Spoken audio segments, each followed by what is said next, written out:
There is a species in the galaxy that every empire, council, and war fleet has quietly agreed never to provoke. Not the Vorith, who can survive in vacuum for 6 minutes. Not the Keth, whose hive mind spans 4-star systems. Not even the ancient Dravari, who were building ships before most civilizations discovered fire. No, the one species every galactic power watches with held breath. The one that fills the back rooms of summit meetings with low, worried voices, is a species that has been spacefaring for less than 200 years. They call themselves humans. And the terrifying part, the part that keeps senior military commanders awake in their sleeping pods, is not their weapons. It is not their numbers. It is not even their bizarre, reckless courage in the face of certain death. It is this: they have absolutely no idea what they are. They walk through the galaxy like a child walking through a room full of lit candles, completely unaware that they are soaking wet with gasoline.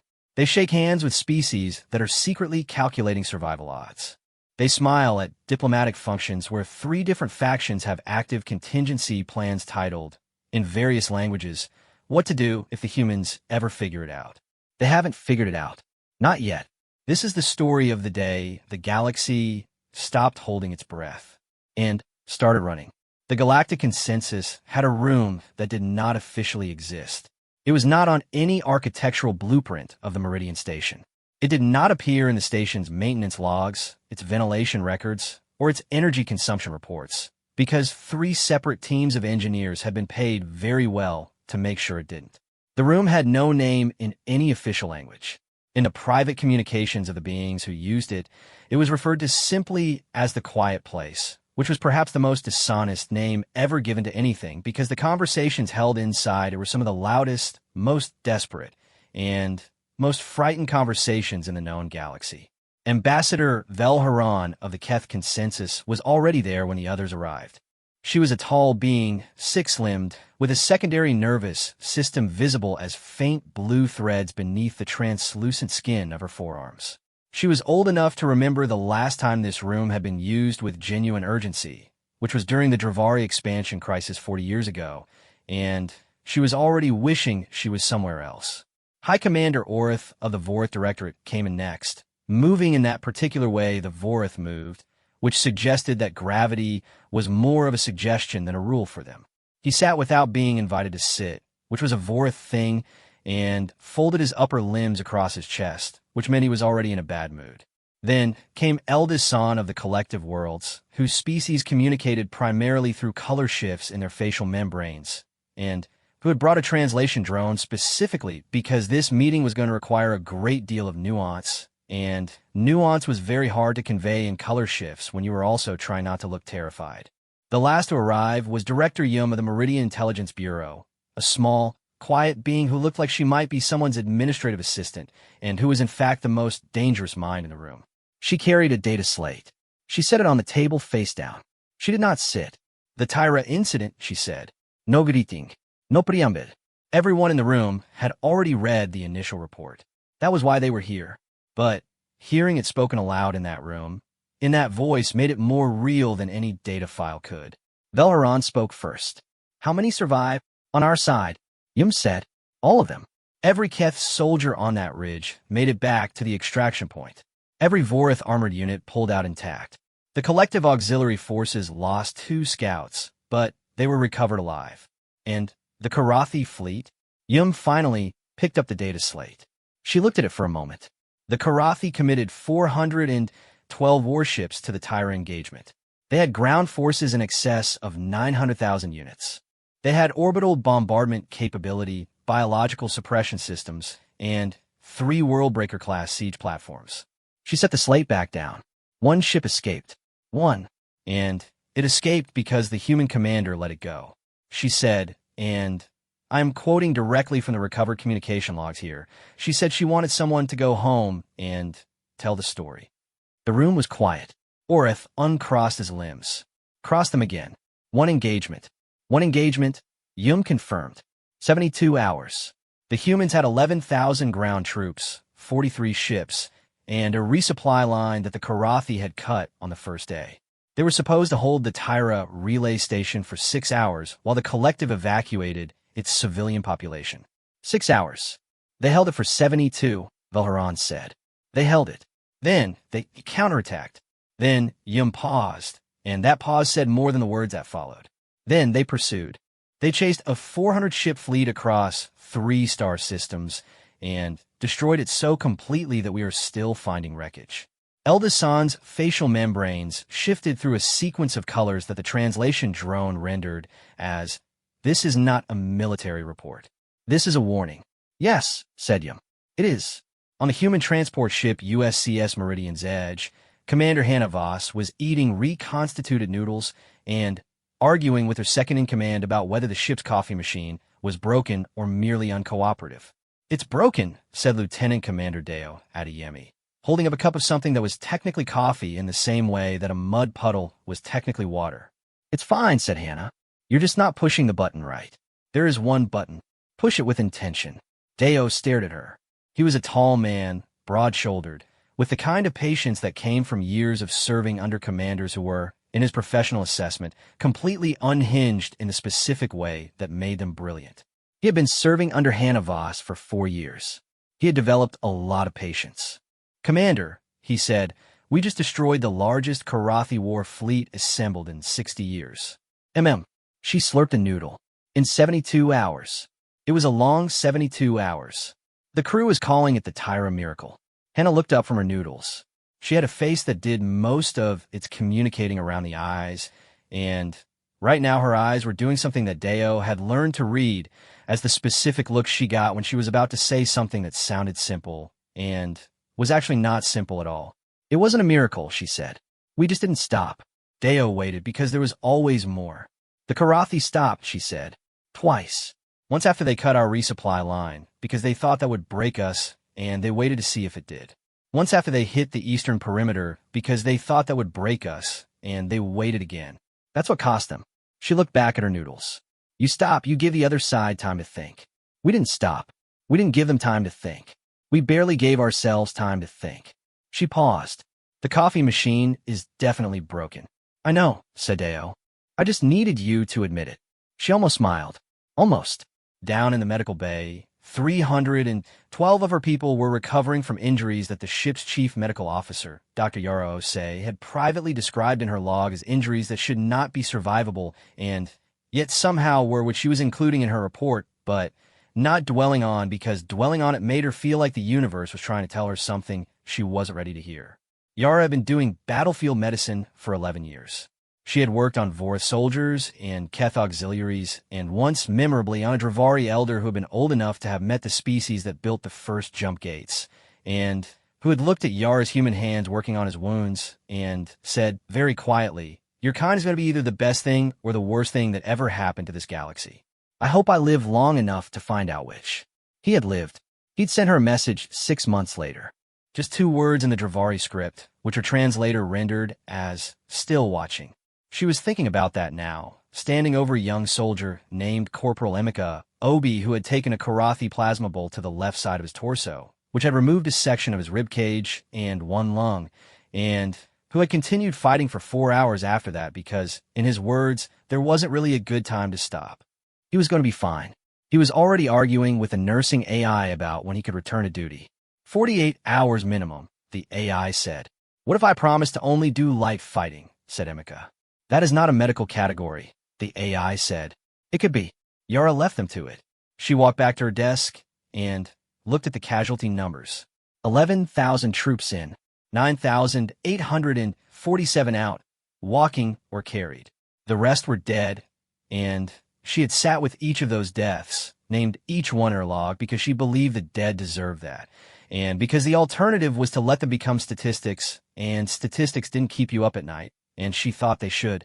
She opened a new log entry and stared at the blank page for a long moment. Then she typed, "I keep trying to explain to myself what happened at Tyra. I keep running the numbers.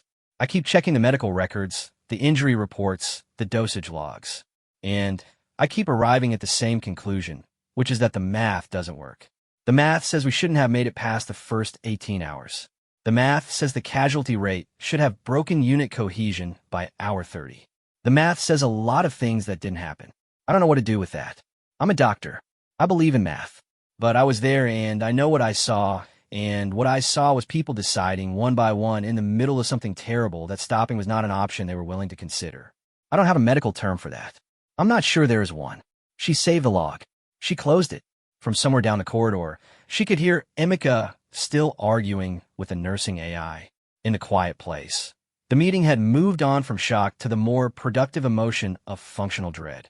The Karathi were not weak, Orith said. His voice had the particular flatness of a being who was working very hard not to sound alarmed. The Karathi fleet at Tyra was better equipped than the force they used to pacify the Sarin Belt, and the Sarin Belt campaign lasted 16 years. The humans ended it in 3 days, said Velaron. I know. The question, said eldest San, whose translation drone had upgraded its color palette to handle the full range of what was being communicated, is not what the humans did. We know what they did. The question is whether they know what they did. The room considered this. Define know, said Yum. Do they understand the implication? Do they understand that what happened at Tyra does not happen? That it cannot happen by every model we have, by every historical precedent? Do they understand what they are?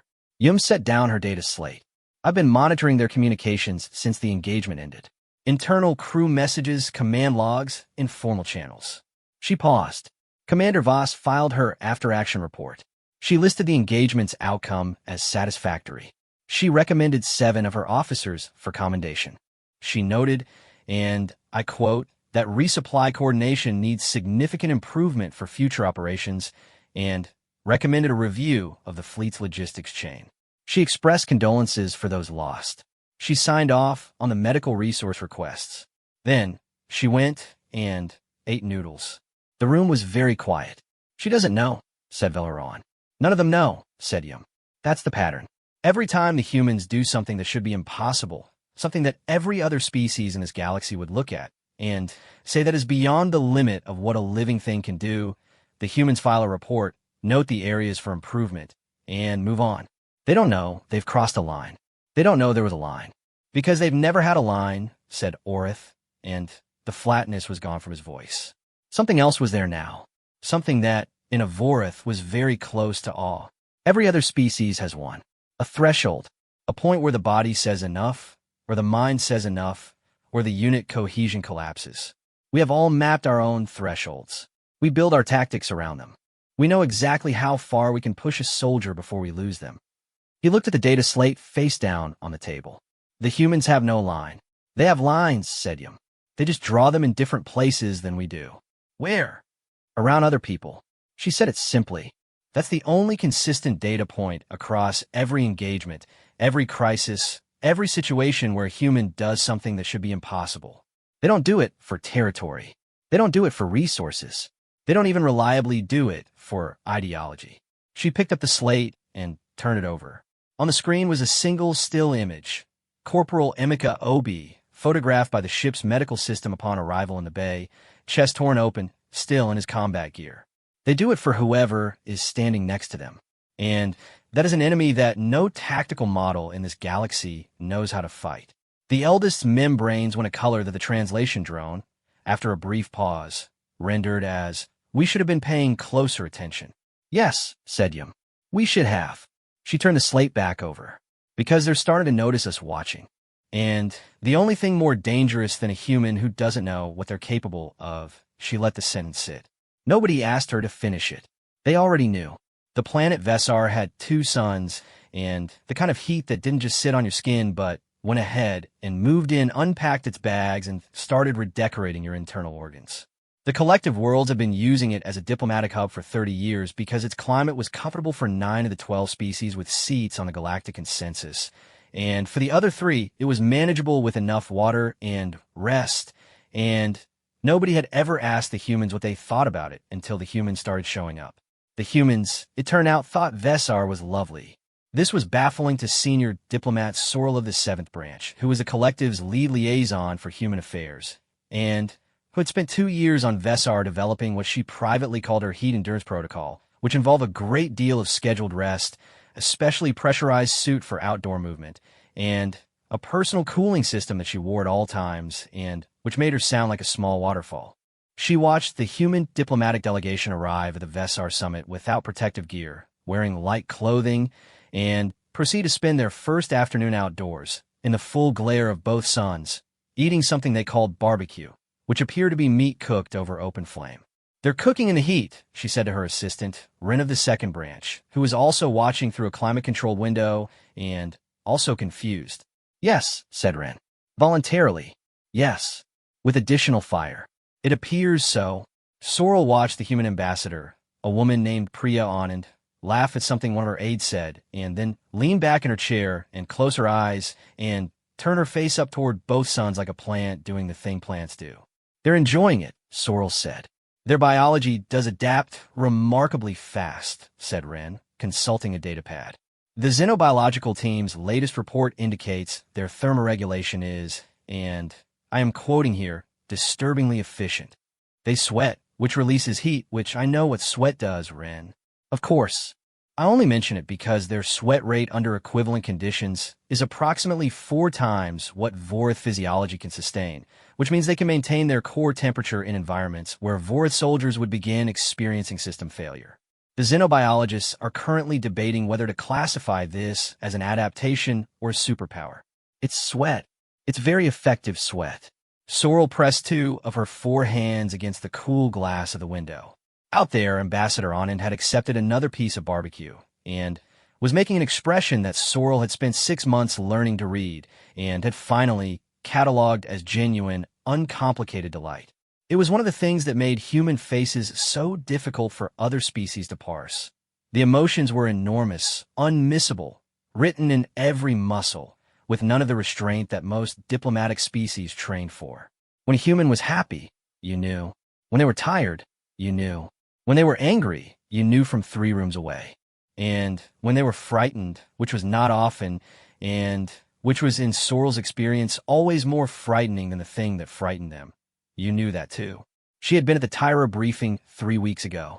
She had read Director Yum's full report, including the sections that were not distributed to general consensus members, but which Sorrel received because her security clearance had been quietly elevated after her first year liaising with the human delegation, for reasons that had been explained to her as routine and which she was absolutely certain were not. She knew about the quiet place.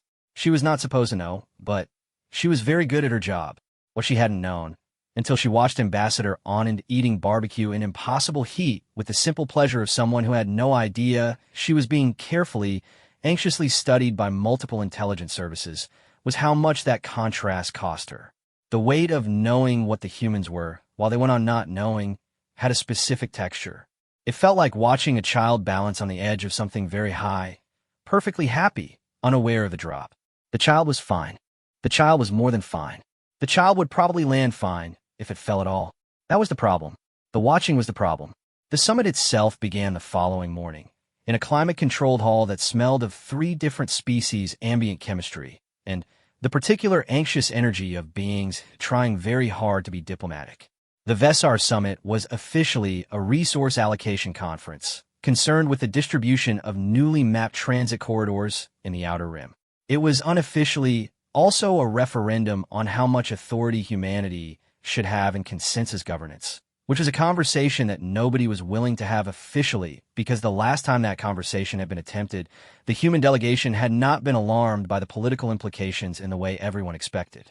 They had instead been genuinely puzzled by why anyone would want to limit their participation, and then, quietly, methodically, and with great goodwill, had begun building the coalitions that would make limiting their participation impossible, and nobody had quite figured out how to stop them. Ambassador Priya Anand sat at the consensus table with her full delegation of 6, and managed somehow to make 6 people look like enough. It was a skill Sorrel had observed before, and still could not fully analyze. Some of it was posture. Humans took up space in a particular way, not aggressively, but with a completeness that suggested the space was very glad to have them. Some of it was eye contact, which humans deployed at a frequency and duration that most species found either compelling or unnerving, and which served, functionally, as a kind of gravity. People leaned toward human speakers. They did it without noticing. Priya was speaking now, and the hall was leaning. The transit corridor question is straightforward if we approach it as a shared infrastructure problem rather than a territorial one, she was saying, and She was doing in fluent consensus standard with a warmth in her voice that was not performed, but also not accidental. The warmth of someone who genuinely liked the people she was talking to and was using that liking as a tool in the way that a very good carpenter uses a well-balanced hammer. No single block controls the resource distribution chain from extraction to transit to market. We're all dependent on each other, whether we acknowledge it or not. What we're really negotiating is the terms of an interdependence that already exists.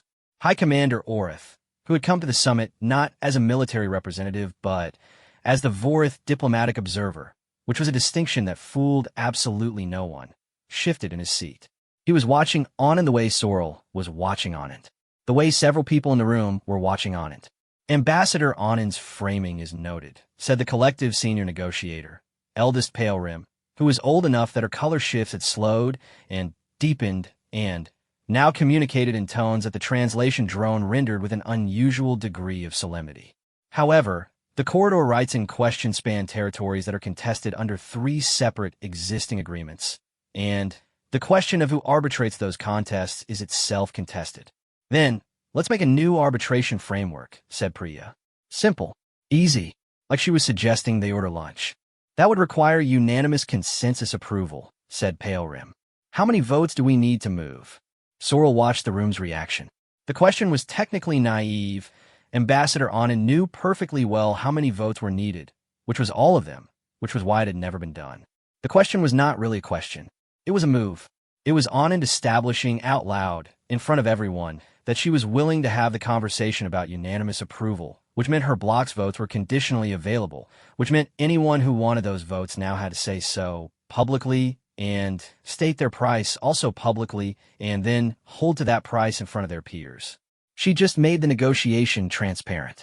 Several of the ambassadors around the table looked as though they'd stepped on something.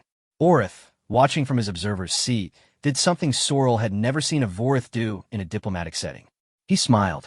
In the corridor outside the summit hall, during the mid-session recess, Sorrel found herself walking next to a member of the human delegation she hadn't worked with directly, a young man named Marcus Webb, who carried a data tablet under one arm and seemed to be on his way somewhere specific and not in a hurry about it. Dr. Webb, she said. He looked up. Ambassador Sorrel, how's the heat treating you? With extreme hostility, she said. As it always does. You get used to it, he said. I have not, in 2 years, gotten used to it. He laughed. Humans laugh like something breaking loose inside them, sudden and unguarded, and it was still startling to Sorrel even after 2 years because her own species' equivalent was subtle and controlled. Fair enough, he said. He slowed his pace a little, matching her shorter stride. Was there something you needed? Or just a walk? Sorrel considered. She was a diplomat. She was very good at talking to people about things other than the things she actually wanted to talk about. But she was looking at Marcus Webb, who was maybe 30 years old in human terms, who had spent the recess period sitting very quietly reviewing documents, who had spoken exactly twice during the morning session, and both times to make small, precise points that proved he had read every word of every preliminary agreement in the current stack. And she made a decision. Can I ask you something personal? She said. Sure. Do you know, she said carefully, about the internal discussions the consensus holds regarding the human delegation? Not the formal proceedings. The other discussions. Marcus was quiet for a moment. They walked past a window. Outside, both suns were high. We're aware that there are closed session briefings about human affairs that we're not included in, he said. We've been aware of that for about 3 years. Sorrel stopped walking. 3 years. Roughly. He stopped too, and turned to look at her with an expression that was mild and attentive and somehow told her absolutely nothing about what was happening behind it. We're not sure of the format or the participants.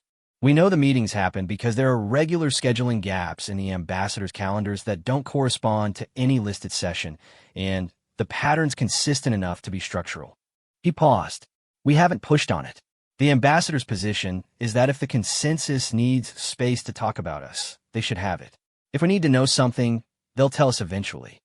And if they don't, he tilted his head slightly. Then we'll figure it out. It was the most straightforward thing she had ever heard anyone say, and also, somehow, the most terrifying. Dr. Webb, she said, if I were to tell you, hypothetically, that those discussions are not hostile, that they are, in fact, concerned with something quite different from hostility. Would you understand what I meant? He looked at her for a long moment. Young face, old patience behind it. Hypothetically, he said, I think I'd say that whatever the consensus is worried about, they should probably just ask us about it. We're pretty approachable. We're also, and here's something moved briefly in his expression, something that came and went too fast for her to name it, pretty good at figuring things out on our own if nobody talks to us. And some things you'd rather control the conversation on. He smiled. It was a kind smile. It did not quite reach his eyes. Enjoy the rest of the session, Ambassador, he said. He went on his way, unhurried, and Sorrel stood at the corridor window in the double sun heat that she would never get used to and felt the specific kind of chill that has nothing to do with temperature. They were paying attention. They had been paying attention for years, and they were patient enough to wait until someone was ready to talk. That evening, Sorrel sent a secure communication to Director Yum. It said, they know we've been watching. They've known for 3 years. They're not angry. They're waiting. Yum's reply came 4 hours later. 3 words. That's worse, somehow. Sorrel read it twice. Then she put down her communicator and went to stand at the window of her climate-controlled room and look out at the Vesar night, which was beautiful even through the glass. The 2 moons rising in sequence over Red Rock Desert. The stars coming out one by one in a sky that humanity had been navigating confidently for less than 2 centuries. She thought about what Marcus Webb had said, about figuring things out on their own, about being good at it. She thought about the Tyra report. 400 ships, 72 hours. She thought about Ambassador Anand turning her face up to the double suns that afternoon, eyes closed, perfectly content. And she thought, the galaxy has been trying very hard to understand what humanity is. We've been running models and filing reports and holding secret meetings. We've been treating it like a puzzle to be solved before they solve themselves. But maybe we've been asking the wrong question. Maybe the right question isn't what are they capable of. Maybe the right question is, when they finally know, what are they going to do about it? She didn't have an answer. She suspected nobody did. Outside, a 3rd moon crept over the horizon, smaller than the other 2, and very bright. The Dravari had a word for the feeling of watching something inevitable approach, and being unable to stop it.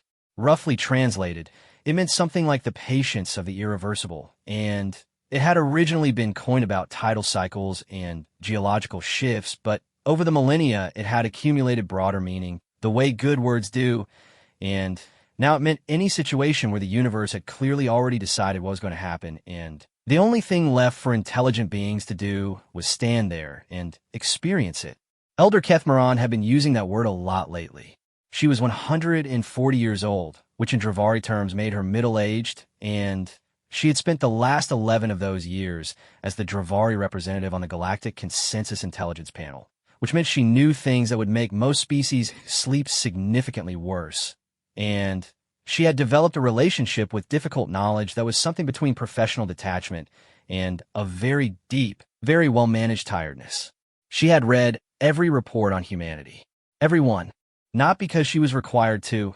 Her role on the panel gave her selective access, but because she had made it her personal project since the year 8 years ago when a young human scientist named Dr. Kalamose had come to the Dravari Institute of Historical Sciences to study the pre-Gate civilizations, and had in 6 months turned 3 of the Institute's settled academic debates completely upside down, not through arrogance or aggression, but through the specific quality of someone who approaches a question without any assumption about what the answer should be. Dr. Osei had not known the debates were settled. He'd read the existing literature, noted the conclusions, found them interesting, and then asked if anyone minded if he took a different approach. Nobody had minded because he was very polite about it, and because the Dravari were intellectually hospitable in the way that very old cultures sometimes were. 3 months later, he had produced a paper that reconstructed the communication system of a civilization that had been extinct for 60,000 years, using a methodology that no Dravari scholar had thought to apply because it drew on a combination of acoustic physics, human musical theory, and a pattern recognition approach that one of the Institute's senior professors, reviewing the paper, had described as frankly improbable and yet completely correct. The paper had won an award. Dr. Osei had been delighted and somewhat surprised because he hadn't known there was an award to win. Elder Kethmaron had been on the awards committee. She had voted for him. She had also sent him a private message afterward, which had turned into a correspondence that was now 8 years old and encompassed everything from the pre-Gate civilizations to the philosophy of mathematical universality to, on one memorable occasion, a lengthy discussion about the human custom of competitive baking, which she had found impossible to categorize but fascinating. She was thinking about Dr.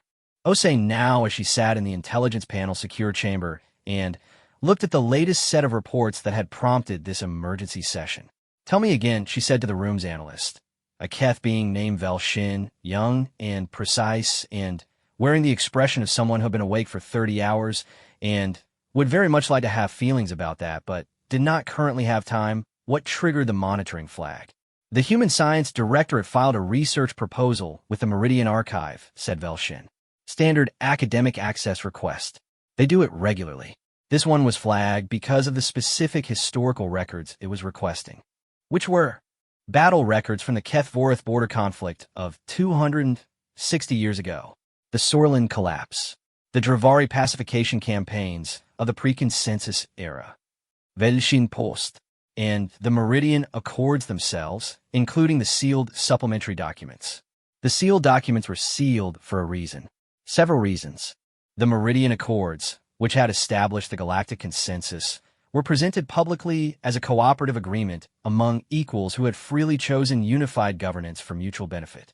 The sealed supplementary documents outlined, in rather stark terms, the degree to which that cooperation had been built on a set of implicit agreements about which species would be permitted to reach what level of military and economic development, and when, and under what supervision.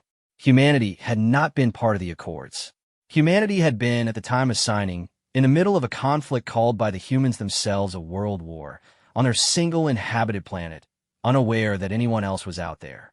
The Accord's framers had known about humanity. They had known about humanity's projected spacefaring timeline, and they had made decisions accordingly, which the sealed documents describe in language that was very careful and which was, when you read it with a current-day understanding of what it had produced, something considerably closer to managed containment than cooperative governance. "They can't access the sealed supplementary documents without panel authorization," said Elder Kethmaron. "Correct," said Velshin. "The request was denied at intake. Automatically. And 12 days later, a human researcher at the University of New Lagos independently reconstructed approximately 70% of the sealed documents' contents using only the public record, public economic data, and the specific pattern of what the public record did not say." The room was quiet. 70%, said Kethmaron. The lead researcher was a doctoral student named Amara Nkemdarim, 24 years old. Her dissertation is titled Structural Silences in Early Consensus Documentation, What the Meridian Archive Doesn't Say, and What That Implies. It's currently under academic review at the university. It has not yet been published. Velshin looked up from her datapad. She sent a courtesy copy to the Meridian Archive 3 weeks ago. She said she wanted to give the consensus time to respond if there were any factual corrections they wanted to suggest before publication. Kethmaron turned this over very carefully in her mind. She was being polite, she said. Yes, she thought she might have gotten something wrong, and she wanted to give us the opportunity to correct her before she made her work public. That appears to be her intent, yes. And she got 70% right. Conservative estimate. Some of our analysts put it higher. The reasoning is sound throughout. The remaining 30% she acknowledges as speculative but flags the speculation clearly. Kethmaron sat back. Around the table, the other panel members, Vorith, Keth Collective, Meridian, had the look of people arriving at a conclusion they had known was coming for a very long time and had been hoping would arrive on a different day. "We need to understand something," said the Vorith representative, Commander Vasseton, who was younger than Orith and more willing to say things directly. "This student, she did this alone? In the course of writing a dissertation? Her advisor was involved. There was a small research team, but the core methodology was hers. How long did it take?" Velshin checked. 14 months. 14 months, said Vasseton. To reconstruct from a public record 70% of a document that was deliberately written and sealed to prevent exactly this kind of reconstruction. Yes. And she's 24. Yes. Vasseton looked at Kethmaron. They're going to figure out the rest. They've already started, said Kethmaron. The courtesy notice to the archive wasn't just politeness. It was a signal. They wanted us to know how far along they were. Then what do we do? Kethmaron thought about Dr. Callum Osei asking politely if anyone minded if he tried a different approach. She thought about Marcus Webb telling Ambassador Sorrell that they were pretty approachable and also pretty good at figuring things out on their own, and that some things you'd rather control the conversation on. She thought about Commander Hannah Voss eating noodles and saying we just didn't stop, like it was nothing, like it was the simplest thing in the galaxy. We tell them the truth, she said. The room was very quiet. We tell them all of it, she said, before they find the other 30%. Dr. Amara and Kimdarim received the message on a Tuesday, which was exam week at the University of New Lagos, and she was in the middle of grading undergraduate papers on early consensus trade policy when her secure communications channel, the one she'd registered when submitting her archive access requests, lit up with a priority flag she had never seen before. The message was from the Meridian Archives senior director. It was not a factual correction. It was an invitation. She read it 4 times. Then she read it a 5th time more slowly because the words weren't changing, but she wanted to be sure she was understanding them correctly. The invitation was to a closed session at the Meridian Archives Secure Records Facility on Vessar in 3 weeks to participate in a structured academic review of certain historical documents that the archive was re-evaluating for appropriate scholarly access. There was a second message directly below it. This one was from someone named Elder Kethmaron, whom Amara vaguely recognized as a Dravari intelligence panel member, which was a level ascender so far above her current academic status that she felt briefly dizzy. The message was very short. It said, "Your work is correct. Come to Vessar. We should talk. You deserve the full picture." Amara set down her grading tablet. She looked out the window of her office, small, 3rd floor, plants on the sill because the light was good there in the afternoons at the Lagos skyline, and she thought about 14 months of archive work, of running searches on what wasn't there, of mapping absences the way you'd map a human body by studying the shadow it cast. She had been nervous about the courtesy notice. She had been worried she'd overstepped.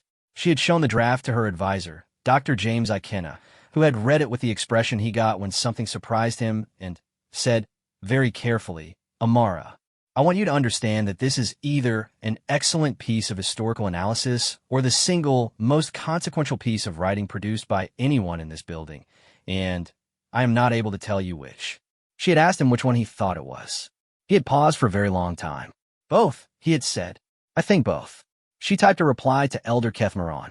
It took her 3 drafts to get it right, and even then, she read it twice before she sent it. It said, "I'll be there. Thank you for responding. I wasn't sure you would." The reply came in 8 minutes, which for a 140-year-old Dravari intelligence panel member was extremely fast. It said, "I've been waiting for someone to ask the right questions for 11 years. You're not the first to get close. You're the first to get this close this quickly. I suspect you already know what you're going to find when you see the full documents. I am curious what you plan to do with it." Amara read that and sat with it for a long moment. Then she typed back, "I'm going to publish it. All of it. But I'd like to give you the chance to be part of that conversation, not just subject to it." 8 minutes again. It said, "Yes. That's what I was hoping you would say."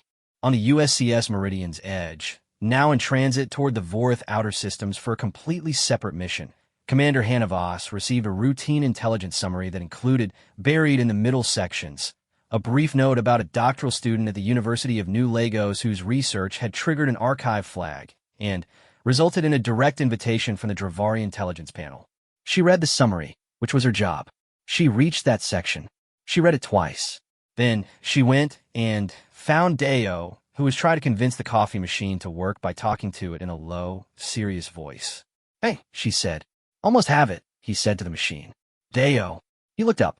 She handed him the tablet, open to that section. He read it. He read it again. He looked up. "A 24-year-old student," he said. "In 14 months. And they invited her to, yes." He handed the tablet back. He turned back to the coffee machine. He pressed the button once with great intention. The machine made a noise like it was considering. Then it produced a cup of actual, real coffee. He stared at it. "Ah," he said. "Si," said Hannah. "Attention." She took the coffee. It was hers, obviously. and walked back toward the command deck, and she was smiling in a way that Deo had only seen a few times, a private, quiet smile that had nothing to do with the situation and everything to do with something she was thinking about that he couldn't quite read. He thought she might be proud, not of the battle, not of Tyra, of a 24-year-old student who had asked the right questions. He didn't make another coffee. He went back to the bridge because they had a mission to run and stars to cross and things to do that nobody else in the galaxy could do quite the same way, and that was, all things considered, a pretty good reason to keep moving. The Meridian Archive's secure records facility was built into the bedrock of Vesar's northern continent, 600 meters underground, where the temperature was constant regardless of what either sun was doing above.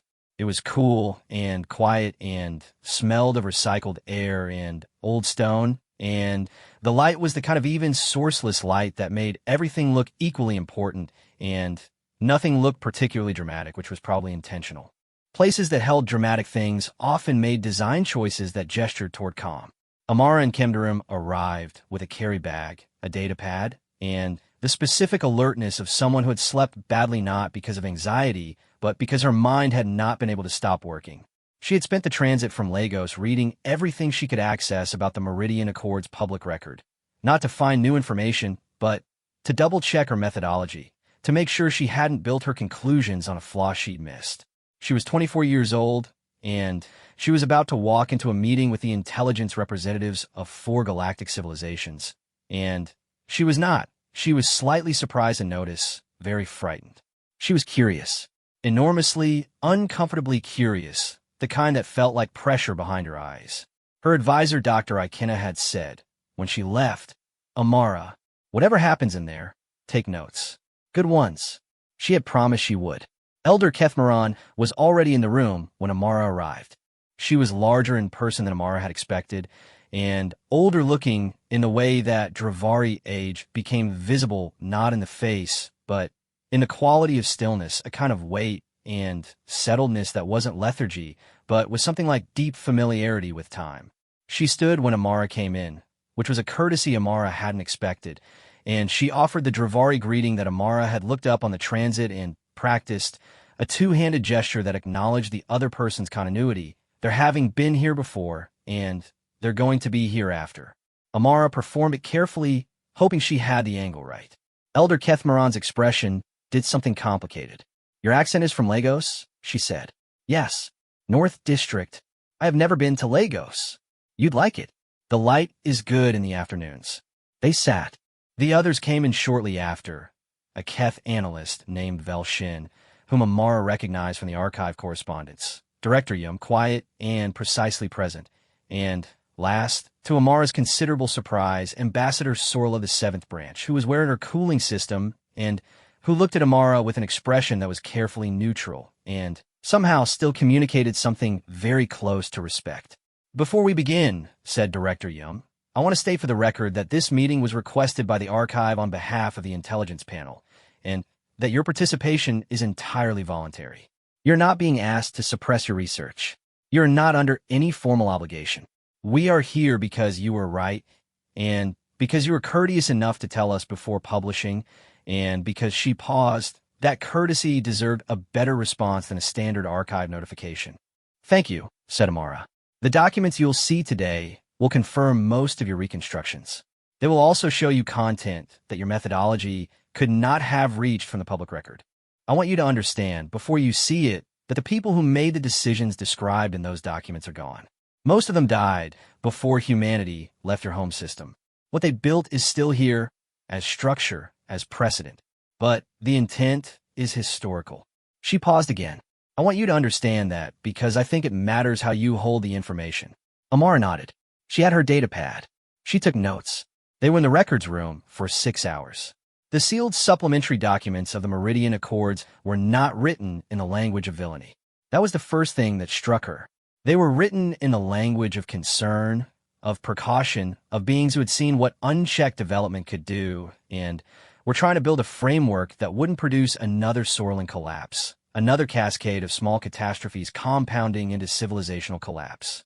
The framers had been frightened, and they had translated their fear into structure, as frightened beings with power often do. But Structure, once built, becomes its own thing. And the structure they had built assumed explicitly and in several places that humanity would develop at a managed pace, within corridors that the consensus would create and maintain, because the alternative, humanity developing outside those corridors, was the scenario the documents flagged over and over as the one they most needed to avoid. Not because humanity was malicious. The documents were clear on this. Explicit even, but because the framers had run every model they had, applied every predictive system available to the most advanced civilizations of that era, and concluded that an unmanaged humanity, given enough time and enough of its own momentum, would exceed every limit they had mapped, would reach a level of capability that no existing consensus member had achieved and might not be able to achieve, and that a species that reached that level without being integrated into the consensus governance framework first was a species that the consensus could not contain and might not be able to cooperate with because they wouldn't need to cooperate. They wouldn't need anyone. That was what the framers had feared, not an enemy, an irrelevance. Amara sat with that for a long time. She looked at Elder Kethmaron. They were afraid of being made obsolete, she said. Yes, they weren't afraid of us becoming dangerous. They were afraid of us becoming independent. There is some overlap, said Kethmaron. But yes, primarily, the fear was that if humanity fully realized its potential outside the consensus framework, the consensus would lose its relevance. That the other species would matter less. Not because you would harm them, because you wouldn't need them, and that particular lack of need would be its own kind of harm. She was quiet for a moment. I do not think the framers were wrong to worry. I think they responded to that worry in a way that created other problems. But the underlying concern was not irrational. What is humanity's current development level? Amara asked. Relative to what the framers projected? Velshin answered, because it was a data question and this was her domain. Ahead, she said. Significantly. The corridor projections assumed a consensus-guided trajectory that would position humanity at approximately 30 to 40% of current Vorith military capability by this point in time, economically integrated but strategically dependent. The actual position is, she checked, difficult to model. By conventional metrics, the gap closed faster than any projection anticipated. By some metrics, there is no meaningful gap. By others, the comparison has become difficult to make in a way that's informative. What does that mean? It means some of what humanity doesn't fit the metrics we have, said Velshin, with the particular precision of someone who found this intellectually interesting and also professionally alarming. The Tyra engagement, for instance. By every force multiplication model we apply, the outcome should have been different. The models aren't wrong. The inputs were wrong. We're still trying to determine which inputs were wrong. Amara looked at her datapad. She had been taking notes throughout, dense and fast, the kind of notes that would take her a week to fully process. I want to ask you something, she said. And I want you to answer it honestly, because I think we're past the point where anything else is useful. Kethmaron inclined her head. Ask, are you afraid of us? The room was very quiet. Not uncomfortably. It was a room that had held a lot of silence, and knew how to carry it. Yes, said Kethmaron. Not in the way the documents describe. Not afraid that you will make us irrelevant. Not anymore. That ship has sailed, as I believe your expression goes. The faintest thing in her expression, something that had been there for 11 years. I'm afraid in the way that anyone is afraid, standing near something enormous that is beginning to understand its own size. What's the fear specifically? That will be destructive. No, the data doesn't support that as the primary risk. You are a remarkably pro-social species in aggregate. The fear is, she paused, and chose her next words with great care. The fear is that you'll be hurt. That something will happen that breaks you before you fully become what you're becoming. That some loss, some war, some internal fracture will turn the momentum in a direction that costs the galaxy something it cannot get back. She looked at Amara directly. Every civilization that has ever risen to a position of significant capability in this galaxy has made a choice about what to do with it. Some chose expansion. Some chose withdrawal. Some chose dominance. The Dravari chose patience. She let that sit for a moment. We are waiting to see what humanity chooses. We have been waiting, and we are invested in the answer being a good one. That investment is not neutral. That is its own form of fear. Amara absorbed this. Then, she said, "We don't know yet. What we'll choose. I don't think we've collectively decided." "No," said Kethmaron. "That is apparent. But we're choosing right now. All the time. Every engagement, every negotiation, every paper filed, and every researcher who asks a question, and every soldier who keeps going when they should stop." She looked at the documents still open on the table. The fact that we don't know our own capability is not just ignorance. It's also, she stopped, searching for the word. "Freedom," said Ambassador Sorrel, quietly, from her end of the table. Amara looked at her. "Yes, if we knew the limit, we'd aim for it. Because we don't know the limit." "You keep going," said Sorrel. "We keep going." The room held that. The paper Amara and Kimberin published, for months later, was 340 pages. It was titled, "The Architecture of Expectation, How the Meridian Accords Shaped Human Galactic Integration, and What That History Means for Consensus Governance Going Forward." The sealed supplementary documents, released with full intelligence panel authorization, were included as an appendix. The response across the galactic consensus was significant. It was also after the initial wave of political turbulence in the collective worlds and a heated set of sessions in the Vorth Directorate's Governance Council, more complicated than anyone had expected, because what the galactic public encountered was not the smoking gun of malice, but the more difficult thing, a record of fear, of precaution, of beings who had done what frightened beings with power do, and whose choices had produced a world none of them fully anticipated or intended. The humans, reading it, had their own complex response. There was anger. There was a lot of anger, and it was legitimate, and it was loud for several months. There were political movements, and there were heated speeches, and there were consensus sessions that went very late. But there was also, and this was the part that Elder Kethmaron had not entirely predicted, that she sat within her apartment on the Meridian Station in the quiet hours with her 8-year correspondence open on her screen. Something else. Something she had seen hints of in the data, in the dispatches, in the long pattern of how humans responded to being told they had been limited and managed and projected and contained. They decided that it didn't matter.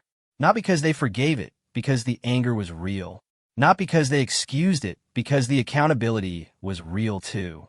But because they made a collective, entirely typical, somewhat baffling human decision, which was to be more interested in what came next than in staying angry about what came before.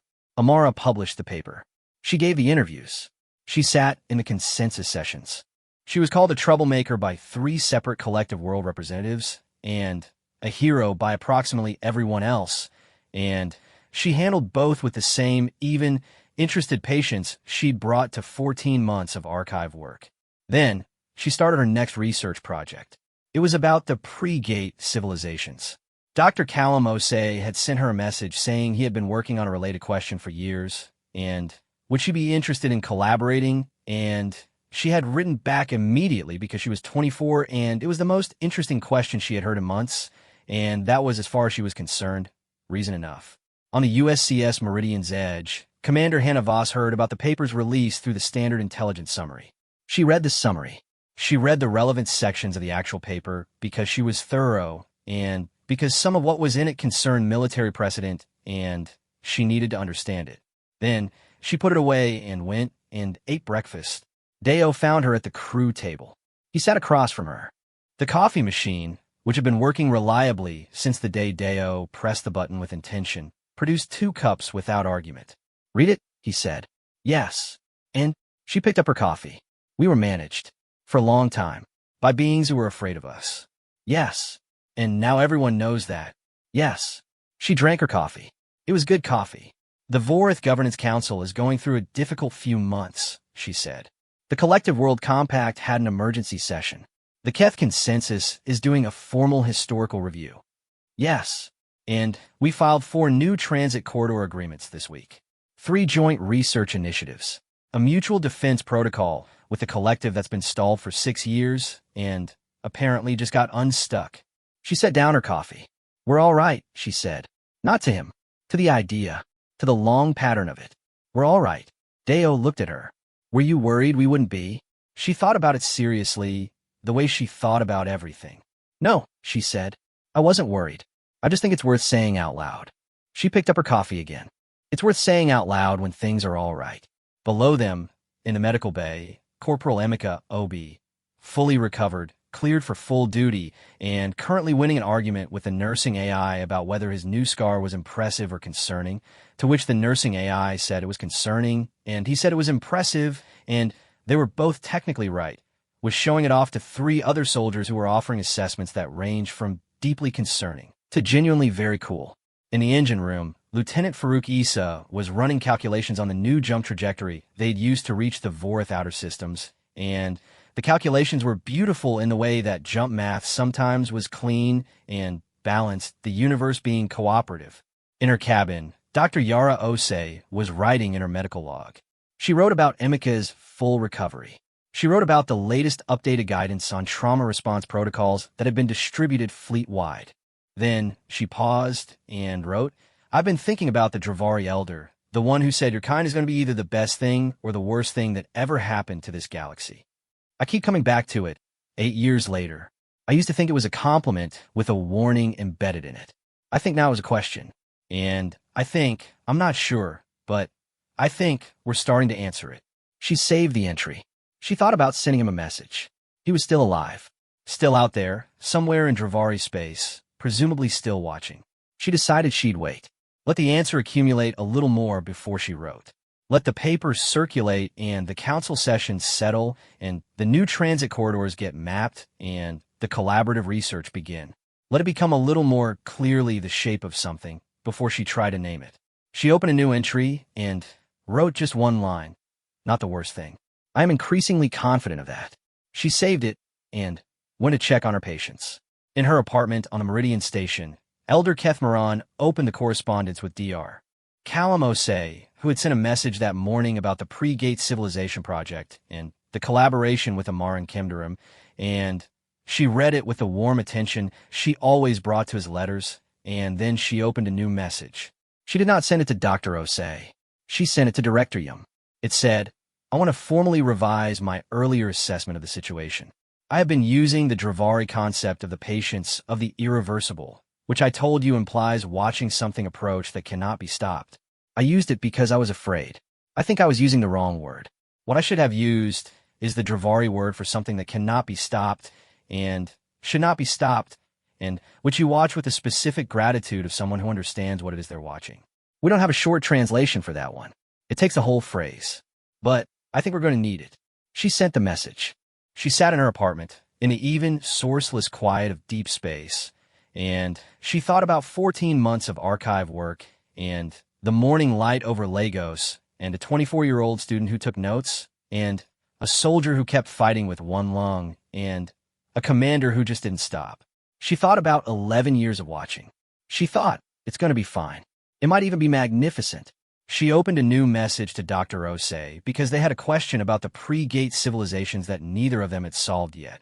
And it was the most interesting question she'd encountered in 11 years, and she was at 140 years old, in no hurry, but also not willing to wait.